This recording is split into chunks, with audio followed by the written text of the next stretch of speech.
शरणागत किङ्कर कल्पतरुं तरुधिकृत धीरवदन्नवरं वरदेन्द्रगणार्चित दिव्यपदं प्रणमामि सदा प्रभुपादपदं प्रणमामि सदा प्रभुपादपदं प्रणमामि सदा प्रभुपादपदम् परमहंसवरं परमार्थपतिं पतितोद्धरणीकृतवेषजतिं जतिराजगणैः परिसेव्यपदं जतिराजगणैः परिसेव्यपदं प्रणमामि सदा प्रभुपादपदं प्रणमामि सदा प्रभुपादपदं प्रणमामि सदा प्रभुपादपदम्। जगद्गुरु प्रभुपाद श्री भक्ति सिद्धांत सरस्वती गोस्वामी ठाकुर जी की जय। श्री गुरु महाराज जी की जय। सपार्षद श्री प्रभुपाद वैष्णव वैष्णवी वृंद की जय। भजनानंदी भक्तवृंद की जय। समागत भक्तवृंद की जय। श्री शिला सच्चिदानंद भक्तनाथ ठाकुर महाशय श्री श्री हरिनाम चिंतामणि আমরা স্বল্পাক্ষরে সাধু নির্ণয় এই সম্বন্ধে ঠাকুর মহাশয়ের কাছ থেকে শুনেছি। যে বলিবে আমি দীন কৃষ্ণৈক শরণ, কৃষ্ণ নাম যার মুখে সাধু সেই জন। তৃণ হইতে হীন বলি আপনাকে জানে, সহিষ্ণু তরুর ন্যায় আপনাকে মানে। নিজে তো অমানি আর সকলে মানদ, তার মুখে কৃষ্ণ নাম কৃষ্ণের অতিপ্রদ। যিনি দীন এবং কৃষ্ণৈক শরণ, সর্বলক্ষণ সাধু, কৃষ্ণৈক শরণ, যার মুখে কৃষ্ণ নাম, যিনি তৃণাধিকহীন, যিনি তরুর ন্যায় সহিষ্ণু, যিনি নিজে অমানি এবং সকলকে মান প্রদান করেন, সম্মান করেন, তার মুখে কৃষ্ণ নাম কৃষ্ণের অতিপ্রদ। সেই রকম মহাবৈষ্ণবের মুখে যে কৃষ্ণ নাম, সেইটাই কৃষ্ণের রতি প্রদান করে, কৃষ্ণের প্রীতিবিধান করে। এরপর নাম পরায়ণ বৈষ্ণবী সাধু, তন নিন্দাই অপরাধ। হেন সাধু মুখে যবে শুনি এক নাম, বৈষ্ণব বলিয়া তারে করিব প্রণাম। বৈষ্ণব সে জগৎ গুরু, জগতের বন্ধু, বৈষ্ণব সকল জীবে সদা কৃপা সিন্ধু। এহেন বৈষ্ণব নিন্দা যেই জন করে, নরকে পড়িবে সেই জন্ম জন্মান্তরে। ভক্তি লোভিবারে আর নাহিক উপায়, ভক্তি লভে সর্বজীব বৈষ্ণব কৃপায়। বৈষ্ণব দেহেতে থাকে শ্রীকৃষ্ণের শক্তি, সেই দেহ স্পর্শে অন্যে হয় কৃষ্ণ ভক্তি। বৈষ্ণব অধরামৃত আর পদজল, বৈষ্ণবের পদরজ তিন মহাবল। বৈষ্ণব দেহেতে থাকে শ্রীকৃষ্ণের শক্তি, এর বিস্তারে শ্রী ঠাকুর মহাশয় বলেছেন, লাদিনী সম্বিত সমবেত সাররূপা ভক্তি শক্তি। জীবের ভক্তি লাভের ক্রম এই যে, এক সিদ্ধ ভক্ত অন্য সাধক ভক্তকে ভক্তি শক্তির সঞ্চার করেন। তিনি সিদ্ধ হইয়া অন্যান্য সাধক জীবকে ভক্তি সঞ্চার করেন। ভক্তি চিন্ময়ী প্রবৃত্তি বিশেষ, আত্মাকে অবলম্বন করিয়া তাহার স্থিতিগতি সিদ্ধ হয়। কোনো আত্মা যখন বিরোধী ভাবশূন্য হইয়া ভক্তিপ্রবণ হন, তখন সিদ্ধ কৃপাময় ভক্তের আত্মা হইতে সেই আত্মায় ভক্তি সঞ্চারিত হন। ইহাই এক রহস্য। এখানে ঠাকুর মহাশয় বলছেন নামপরায়ণ বৈষ্ণবী সাধু। কিরকম নামপরায়ণ? তিনি কৃষ্ণৈক শরণ হবেন, তিনি নিজেকে দীন মানবেন। ঠাকুর মহাশয়ের একটি প্রবন্ধ আছে যেখানে ঠাকুর মহাশয় বলছেন যে এই বাহ্যত তৃণাদপি নিচ এরকম একটা ভাবনা সব শিখে নিয়ে বাইরে খুব তৃণাদপি নিচতা দেখায়, ভালো ভালো কথা বলে, বেশিরভাগ সময়ই শ্লোক আদি ঠাকুর ভগবানের কথা বলে, কিন্তু অন্তরে তাদের প্রতিষ্ঠার ইচ্ছা, তাদেরকে ঠাকুর মহাশয় বাদ দিয়েছেন। অন্য একটি প্রবন্ধে আমরা পড়েছি আগে। সুতরাং কার মুখে? হেন সাধু মুখে। এই সাধু হেন অর্থাৎ কিরকম, সেইটা তিনি ঠাকুর মহাশয় এর আগেই বললেন যে তৃণাদপি শুনিছ হবেন, তরুর ন্যায় সহিষ্ণু হবেন। সহিষ্ণু হলে তো আর কমপ্লেন করা যায় না, অভিযোগ থাকলে আর সহিষ্ণুতা হলো না। আমরা তো অভিযোগ করি, তাহলে আর সহিষ্ণু কোথায় হলাম? খুব ভয়ঙ্কর ভিড়, একটা ট্রেনে বসে আছি, খুব গরম করছে, ঘেমে যাচ্ছি, খুব কষ্ট হচ্ছে, কিন্তু কেউ সহ্য করে আছেন। আবার তার সঙ্গে তিনি অভিযোগও করছেন, ওহ প্রচণ্ড গরম, ট্রেনে সিট নেই, খুব কষ্ট হচ্ছে, চারিদিকে ধাক্কাধাক্কি, চেঁচামেচি, এইরকম। তাহলে তো আর তিনি সহ্য করছেন না, অভিযোগ করছেন। অতএব আমাদের মধ্যে যদি অভিযোগ থাকে তাহলে আমরা সহিষ্ণু নই। এই জন্যই তত্ত্বেনুকম্পাং শ্লোকে শ্রীমদ্ ভাগবতে বলেছেন, তত্ত্বেনুকম্পাং সুসমীক সমান ভুঞ্জান এবাত্মকৃতং বিপাকম হৃদ্ভাগ্যপুভির্বিদধন্যমস্তি জীবিত যৌ মুক্তিপদে সদায়।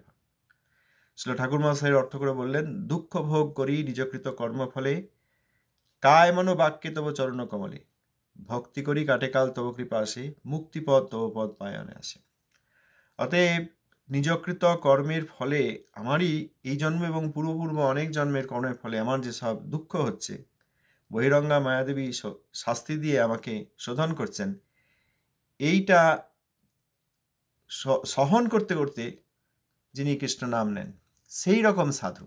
অভিযোগ আছে, কমপ্লেন আছে, সুবিধা অসুবিধা দেখছেন, তারপর আমরা যেসব অসাধুর লক্ষণ আমরা দেখে থাকি, কৃষ্ণৈক স্মরণ নন।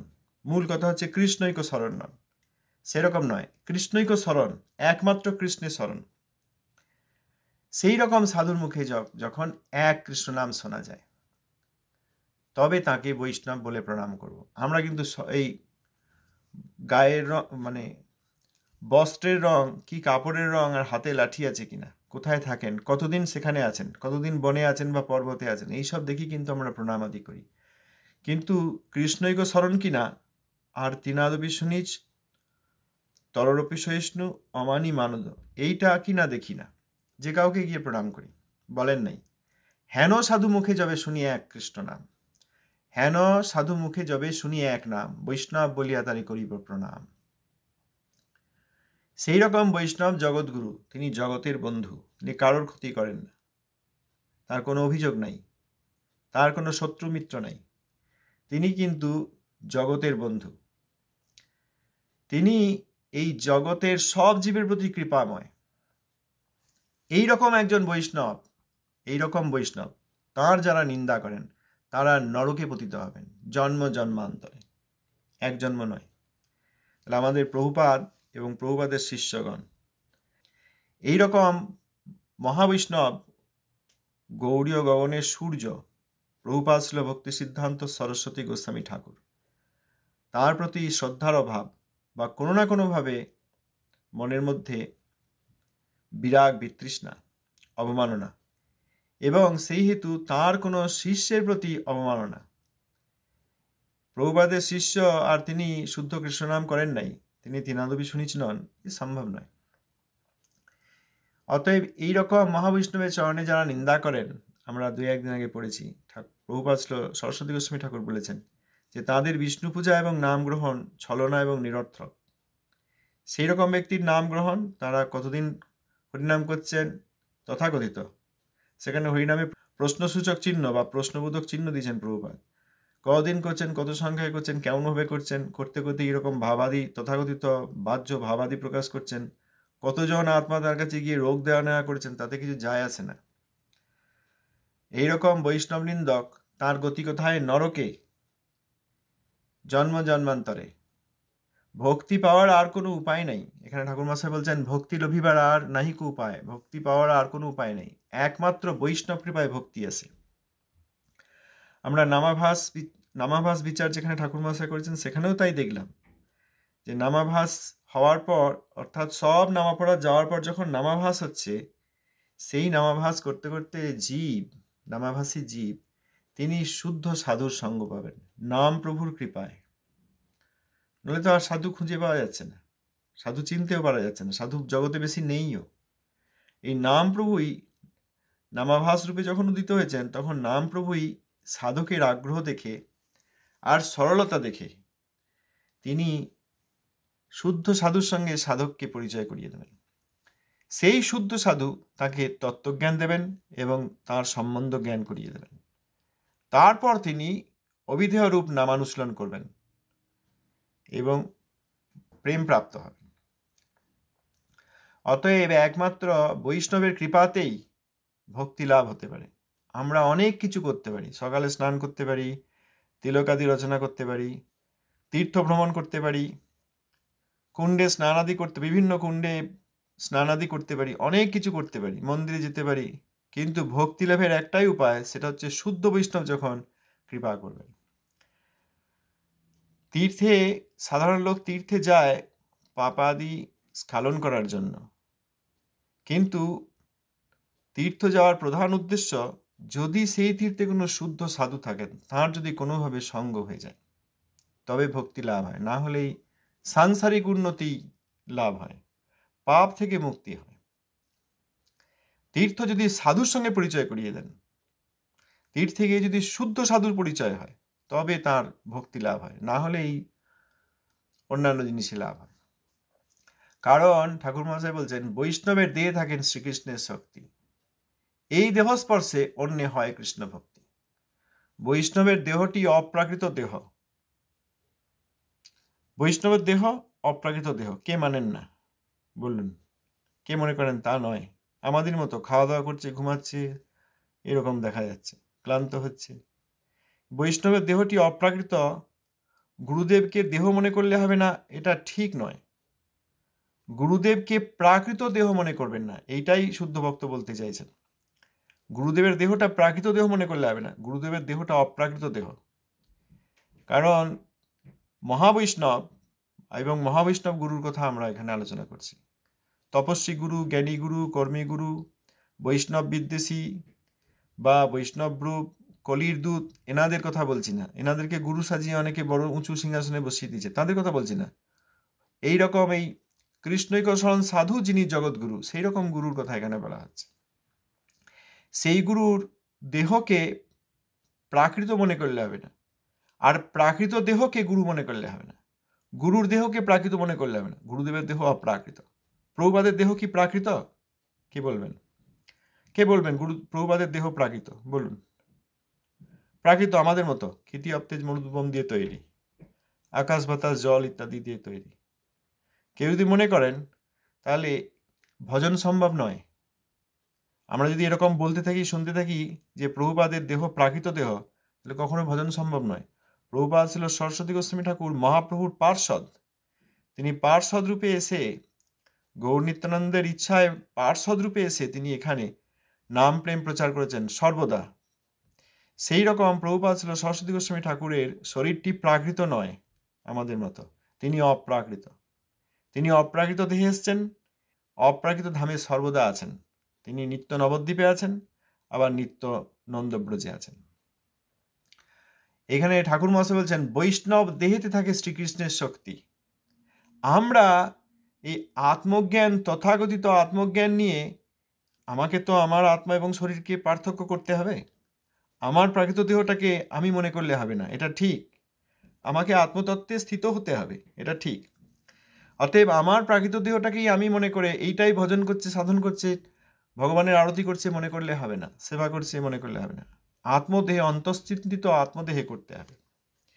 কিন্তু আমার দেহটা প্রাকৃত বলে সিদ্ধ মহাত্মা এবং নিত্য সিদ্ধ মহাত্মার শরীরটাও প্রাকৃত, অতএব তাকেও তার শরীর থেকে তার আত্মাকে আলাদা করে দিতে হবে, এটা ভুল ভাবনা। এটা অপরাধজনক, মহা অপরাধজনক ভাবনা। পরম বৈষ্ণবের আত্মা মহাত্মা তিনি, তাকে তার শরীর থেকে আলাদা করে দেখতে হবে।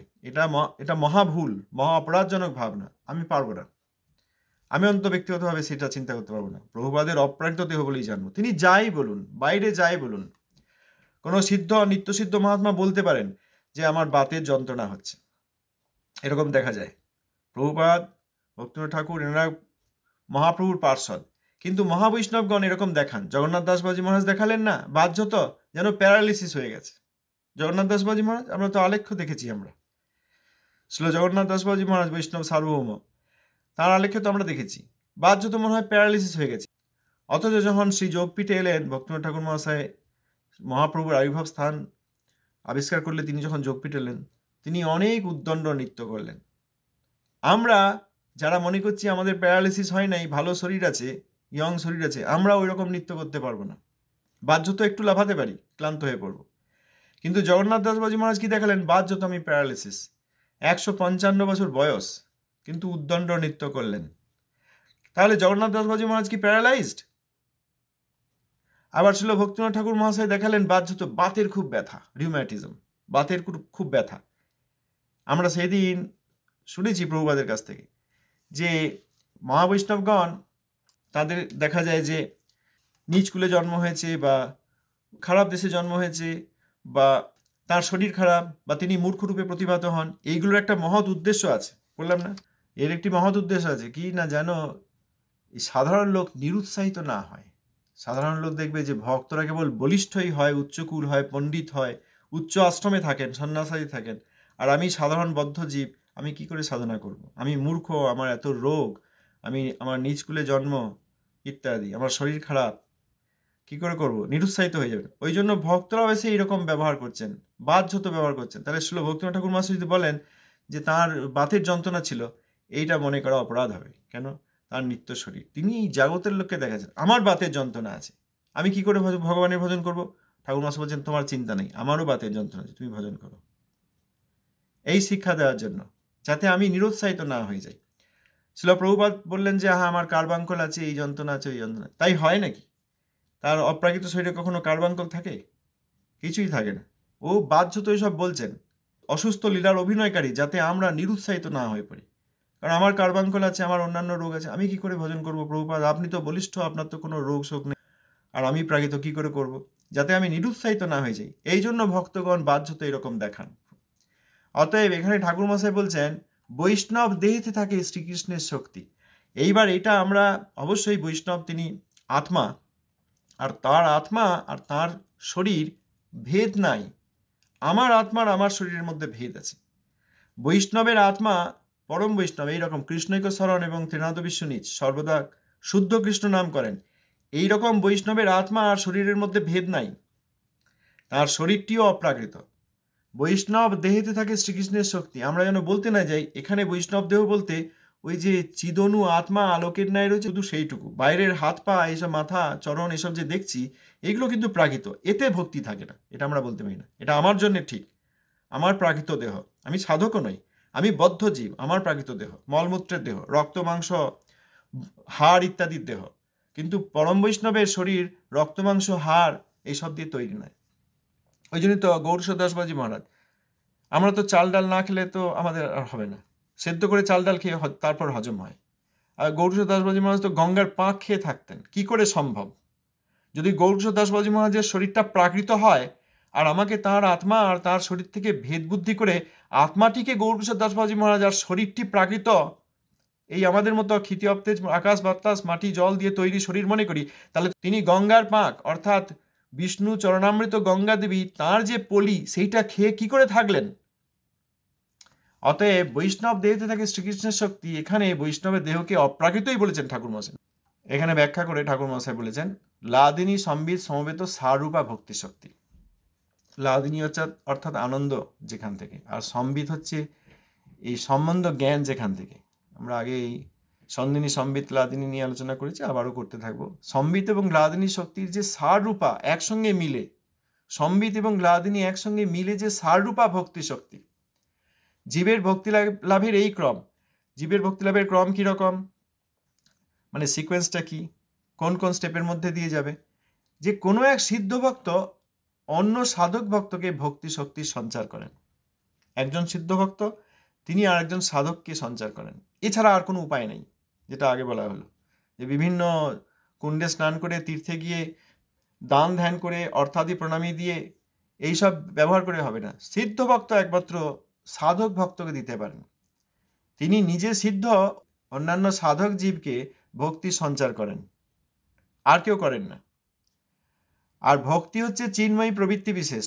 বিশেষ আত্মাকে, বিশেষ কথাটা প্রবৃত্তি বিশেষ বলেছেন না বিশেষ আত্মা বলেছেন, দুটোই ঠিক। ভক্তি চিন্ময়ী প্রবৃত্তি বিশেষ। আবার ভক্তি চিন্ময়ী প্রবৃত্তি তিনি বিশেষ আত্মাকে, অর্থাৎ যে সাধক কোয়ালিফাইড, যোগ্যতা হয়েছে, যার সাধু পদে শ্রদ্ধা হয়েছে, এইটাই যোগ্যতা। অতএব সেই রকম বিশেষ আত্মাকে অবলম্বন করে তার স্থিতিগতি সিদ্ধ হয়। চিন্ময় প্রবৃত্তি ভক্তি এই সিদ্ধ মহাত্মার হৃদয় থেকে গিয়ে যিনি যোগ্য সাধক তাকে এরকম সিদ্ধি প্রদান করেন। কোনো আত্মা যখন বিরোধী ভাব শূন্য, আমাদের মধ্যে যে বিরোধী ভাব রয়েছে, ভগবত বিরোধ রয়েছে, বৈষ্ণব বিরোধ রয়েছে, বৈষ্ণব বিরোধ রয়েছে না, প্রভুপাদের শিষ্যগণের বিরোধী দেখে নিন, ওইটাই তো বড় উদাহরণ।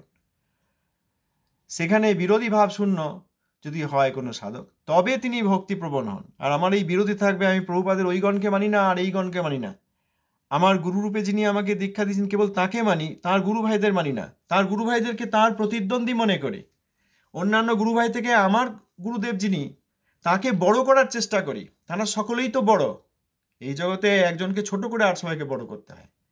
আমিও মনে করছি এই জগতেরই এনারা সব, আর সব গুরু ভাই গুরুবন্ধের ছোট করে দিয়ে আমি আমার গুরুদেবকে বড় করে দেবো। এতে গুরুদেবের চরণেই অপরাধ হয়। তারা সকলেই বড়, সকলেই বড়। অতএব যে কোনো বৈষ্ণবের প্রতি বিরোধ ভাব থাকলে ভগবত ভজন হয় না, তাহলে ভগবত ভজন হয় না। আর আমরা কাদের বিরোধিতা করছি? কেউ একজন মহাবৈষ্ণবের পক্ষ নিয়ে আরেকজন মহাবৈষ্ণবের নিন্দা করছেন, এরকম হয়েছিল। মুম্বাইয়ে গেলাম, গৌড়ীয় মিশন, খুব ভালোবেসে গেলাম যে প্রভুপাদের প্রতিষ্ঠিত বিগ্রহ, আর সেখানেও প্রভুপাদের গণ রয়েছেন। শ্রীমদ্ ভক্তি কেবল অরুলবী গোস্বামী মহারাজ, শ্রীমদ্ ভক্তি শিরূপ ভাগবত মহারাজ আদি প্রভুপাদের গণেরা রয়েছেন। শ্রীল ভক্তি কেবল অরুলবী গোস্বামী মহারাজকে আমি সাক্ষাতে দর্শন পেয়েছি ছোটবেলায় মা বাবার সঙ্গে গিয়ে স্বরূপগঞ্জে, তা প্রভুপাদের গণ গেছি। কিন্তু বর্তমানে একজন ছিলেন, মানে যখন গেছিলাম সে সময় প্রায় 2001-2 কথা বলছি, মানে অন্তত 23-24-25 বছর আগেকার। সেখানে একজন ওই আমার গুরু মহারাজের কথা বলে তিনি কিছু অবমাননা করলেন। তারপরে দেখলাম তিনি নিজেই বুঝলেন যে দেখুন, যার আমি অবমাননা করলাম, খুব আশ্চর্য ব্যাপার, আমি চুপ করে বসে শুনলাম, দুর্ভাগ্য আমার। কিন্তু তিনি আবার ওই কথা ঘুরিয়ে বললেন যে যার অবমাননা করলাম তিনি মহাজন, তিনি প্রভুপাদের গণ, যার অবমাননা করলাম তিনি মহাজন, এতে তাঁর কিছুই যায় আসে না, আমারই সর্বনাশ হবে, এই কথা তিনি নিজে বললেন কয়েক মিনিটের মধ্যে। সুতরাং এই যে আমাদের বিরোধী ভাব রয়েছে, ভালো যে তিনি বুঝতে পারলেন এই যে বিরোধ ভাব রয়েছে আমাদের, এইগুলো যখন শূন্য হবে তখন ভক্তিপ্রবণ হবে। বিরোধ ভাব দেখেছেন? আমরা যাদেরকে এখানে সচরাচর গিয়ে দেখি, প্রণাম করি, হ্যাঁ, খুব আহ্লাদ করি, তাদের কাছ থেকে অনেক সুবিধা নেওয়ার চেষ্টা করি, তাদেরকে কিছু সুবিধা দেওয়ার চেষ্টা করি, তাদের মধ্যে বিরোধ ভাব নেই? হ্যাঁ, অবশ্যই আছে। সেই সব লোকের সঙ্গ করে কোনো লাভ নেই। বিরোধী ভাব শূন্য হয়েছেন যারা, তারা ভক্তিপ্রবণ হবেন। যার মধ্যে এতটুকু বিরোধী ভাব, এখানে তো সেই কথাই বলছি যে আসুন আমরা বিরোধ ভাব পরিত্যাগ করি। এই কালযবনের দল যারা হয়েছে তাদেরকেও তো বলছি, আপনারা তো অনেক কিছু ছেড়ে এলেন, অনেক ভোগ সুখ অনেক কিছু ছেড়ে এলেন, তা আমাদের প্রভুপাদ এবং তার গণেদের কেন অবমাননা করছেন? ইউনিটি ইজ দ্য স্ট্রেংথ, তাই তো নাকি? Unity is the strength. United we stand, divided we loose. United we stand, divided we loose. আমরা আবার ভেদ বুদ্ধি করছি কেন? দেখছেন না গোটা রাজ্যটা জ্বলছে, গোটা দেশটা জ্বলছে। দেখলাম একদিন খবরে গলায় তুলসীর মালা, কিভাবে তাদের উপর অত্যাচার করছে এই বিধর্মী ম্লেচ্ছ জবনেরা, বিশেষ করে জবনেরা। ওই সেখানে কারোর কিছু বলার নেই, সেখানে কেউ কিছু গিয়ে তো সাহায্য করছেন না, সেখানে তো কেউ দাঁড়াচ্ছেন না, প্রতিবাদ করছেন না। কি অবস্থা হচ্ছে! আপনারা সকলেই তো গৌর নিত্যানন্দের নামে এসেছেন, আপনারা এই বালিশদেরকে ডেকে নিয়ে তাদেরকে ব্যবসায় লাগিয়ে দিচ্ছেন। হ্যাঁ, আসুন, এসে বড় প্রণামী দেন, আপনাকে মেম্বারশিপ করে দেবো, লাইফ টাইম মেম্বার করে দেবো, ইয়ারলি মেম্বার করে দেবো, সুবিধা দেবো, ভালো ঘর দেবো, সম্মান করবো। আপনি আসলেই আরও 3-4 জন এসে দাঁত বার করে হাসবো। এসব কেন করছেন? তাদেরকে কাস্টমার হিসেবে কেন দেখছেন? তাদের প্রকৃত মঙ্গল করুন। এই সব অসুবিধা হচ্ছে, তাদের পাশে গিয়ে দাঁড়ান। সেই সবে নাই কি করব? ওই প্রভুপাদের মন্দিরে যাবে না, সমাধি মন্দির যাবে না, মহাপ্রভুর জন্মস্থানে যাবে না, যোগপীঠে যাবে না, আর হচ্ছে যে প্রভুপাদ সরস্বতী গোস্বামী ঠাকুরের নাম বিশেষ করে নেওয়ার দরকার নেই, ওই এরকম একটা নাম বলে দেবেন। হ্যাঁ, আর আমাদের যিনি আচার্য তাকে একদম লম্বা করে নাম বলবেন, তাহলে তার গুরুদেব খুব খুশি হয়ে যাবেন। আমাদের আচার্য যিনি তার শিষ্য, তার লম্বা চওড়া করে নাম করবেন, উঁচু সিংহাসনে বসিয়ে দেবেন, আর তার গুরুদেবকে এত সম্মান করার দরকার নেই, তাহলে তিনি খুব খুশি হয়ে যাবেন। আর তার যত গুরু ভাই গুরুবোন তাদেরকে একদম বাদ দিয়ে দেবেন। তাদের ভক্তি ধর্ম নেই, তারা কন্টামিনেটেড, তাদের ভজন সম্বন্ধে কোনো ধারণা নেই, সেবা বুদ্ধি নেই। তাদের মন্দির বৃন্দাবনে হলেও, বৃন্দাবনে সবাই চরণধুলি মাথায় নিতে যায়, সেখানে বলছে বৃন্দাবনে হলেও সেখানে গিয়ে প্রস্রাব করতেও কেউ যায় না। এইসব বলবেন, তবে তো মঙ্গল হবে। দেখছেন না চারদিকে জবন ম্লেচ্ছ কলির কত উৎপাত। আমরাই একমাত্র বিভেদ ছাড়িয়ে একতা হওয়ার কথা বলছি, যে বৈষ্ণবকে শ্রদ্ধা করুন, তাহলে সবাইকে শ্রদ্ধা হবে। আপনি আমার গুরু মহারাজকে শ্রদ্ধা করছেন না কেন? আপনি নিজে কলি মূর্তি হয়ে কেন আমার গুরু মহারাজকে অবমাননা করছেন? কি দোষ দেখেছেন তার? তিনি কর্ম করেছেন, না তিনি জ্ঞান করেছেন, না তিনি যোগাদি করেছেন, না তিনি তপস্যা করেছেন প্রাকৃত, না তিনি দান ধ্যান করেছেন, না তিনি অর্থ উপার্জন করেছেন? সব পরিত্যাগ করে কৃষ্ণৈক শরণ হয়ে কৃষ্ণ নাম নিয়েছেন। কেন আপনি আমার গুরু মহারাজকে অবমাননা করবেন? এই কথাই তো বলছি। আপনি একবার শ্রদ্ধা করে দেখুন আপনার হৃদয়ে প্রেম আছে কিনা। আমরাই একমাত্র একতার বাণী বলছি। এইদিকে শাস্ত্রের বসুধৈব কুটুম্বকম কোট করে বলে দিচ্ছি, আর নিজেদের মধ্যে ভেদ বিভেদ করছি। কেন বৈষ্ণবকে সম্মান করবেন না? যদি বৈষ্ণবকে সম্মান করেন, আপনি তখন আমার ভাই, আপনি আমার বোন, আপনি আমার সম্মানীয়। আমার গুরুদেবকে যিনি সম্মান করেন তিনি সম্মানীয়, যিনি করেন না তিনি অসম্মান। তিনি ভেদ বিভেদ করছেন, ডিভাইডেড উই লুজ।